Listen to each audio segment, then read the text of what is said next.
안녕하세요. 유익한 시간 유익타임즈입니다. 우리 민족이 긴 시간 외세에 의해 괴롭힘을 당하면서도 누군가를 침략했다는 말을 들어본 적이 없습니다. 그래서인지 베트남을 떠올릴 때면 늘 죄스러움이 함께 떠오릅니다.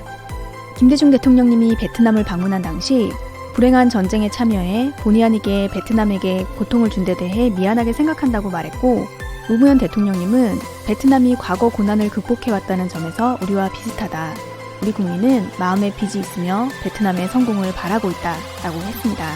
그리고 문재인 대통령님은 한국은 베트남에 마음의 빚을 지고 있다. 한국과 베트남이 모범적인 협력관계를 발전시켜가고 있는 가운데 우리 마음에 남아있는 양국 간의 불행한 역사에 대해 유감의 뜻을 표한다 라고 하셨죠. 문재인 대통령님의 발언에 대해 베트남의 쩐다이꽝 주석은 비공개 회담에서 베트남전 과거사에 대한 한국 정부의 진심을 높이 평가한다며 과거의 아픔을 치유하고 양국 간 우호 관계를 공고히 하며 상생 협력을 강화하기 위해 한국 정부가 더 노력해주길 바란다고 화답했습니다. 우리나라에서는 우리는 일본에 제대로 된 사과를 요구하면서 왜 우리 정부는 베트남에 대해 제대로 사과하지 않느냐고 말하기도 합니다. 그런데 베트남의 쩐다이꽝 주석이 저런 발언을 비공개 석상에서 한 데는 그들 나름의 이유가 있는 듯합니다. 1992년 우리나라와 베트남이 처음 수교할 때에도 승전국 입장에서 사과를 받을 필요가 없다는 것이 베트남 정부의 공식적인 입장이었습니다. 물론 피해를 입은 국민 개개인의 마음을 정부가 모두 대변한다고 할 수는 없지만 정부 대 정부의 관계에서 승전국이기 때문에 라는 이유를 들며 사과받을 필요가 없다고 말하는 베트남 정부의 입장을 우리 정부가 무시하기는 어려울 것입니다. 다만 김대중, 노무현, 문재인 대통령의 진심 어린 마음은 우리 국민의 마음을 대신해 전해졌을 거라고 생각합니다. 서론이 길었는데요. 오늘은 베트남 시장에서 한국 자동차가 대망의 점유율 1위를 달성했다는 소식을 알려드리겠습니다. 베트남은 2018년 기준 인구 9,650만 명, 평균 연령은 27세, 경제성장률이 매년 5에서 7%에 이르는 역동적이고 젊은 국가입니다. 또한 우리나라가 수출하는 나라 중 중국, 미국을 이어 세 번째로 많은 비중을 차지하는 국가가 베트남이기도 합니다. 무역 수지는 홍콩, 중국을 이어 세 번째로 높아 2019년 11월까지 우리가 베트남을 상대로 거둔 무역 수지 흑자가 약 247억 5천만 달러, 우리 돈으로 28조 8천억에 달합니다. 동남아의 자동차 시장에서 전통적인 강자는 일본이었죠. 문재인 정부의 신남방 정책과 우리 기업들의 적극적인 투자로 급격하게 성장하고 있는 동남아 시장에서 우리 기업들이 괄목할 만한 성과를 내고 있습니다.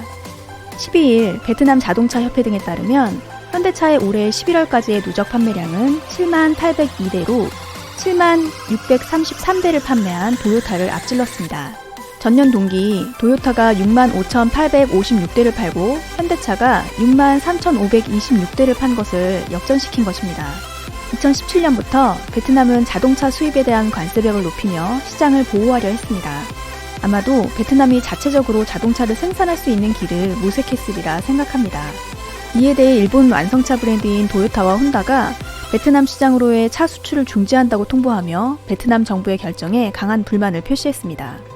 베트남 내의 조립 공장을 통한 판매만 진행한 것입니다. 이에 반해 현대차는 베트남에 공장을 증설하고 현지 판매 합작법인을 설립해 연간 10만 대를 생산, 판매할 수 있는 체계를 갖추어 나가는 방식으로 대응했습니다. 현대차의 올해 10월까지의 베트남 현지 생산량이 전년 동월에 비해 35%나 늘어나며 점유율 확대에 견인차 역할을 하고 있습니다. 또한 현지 합작 파트너인 탄콩그룹과 함께 베트남 빈민 지역에 유치원을 설립하는 등 사회공헌 활동에도 힘을 쏟고 있습니다. 이에 대해 베트남은 자동차 부문 점유율 1위 자리를 도요타에서 현대차에 넘겨주는 것으로 화답했습니다. 2017년 현대차 전체 판매량은 26,881대였습니다.